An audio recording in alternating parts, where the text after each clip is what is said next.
ngithatha lolu hambo ngilibhekise kwampumelelo, angazi noma ngizofika yini na. Ngithatha lolu hambo ngilibhekise kwampumelelo, angazi noma ngizofika yini na.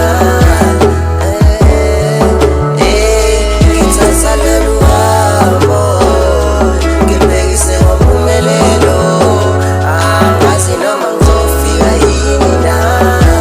Ngizofika na, le ndlela yinde idinga ubekezele, idinga nexesha lakho, wena ungabhayizi ulahleke ngoba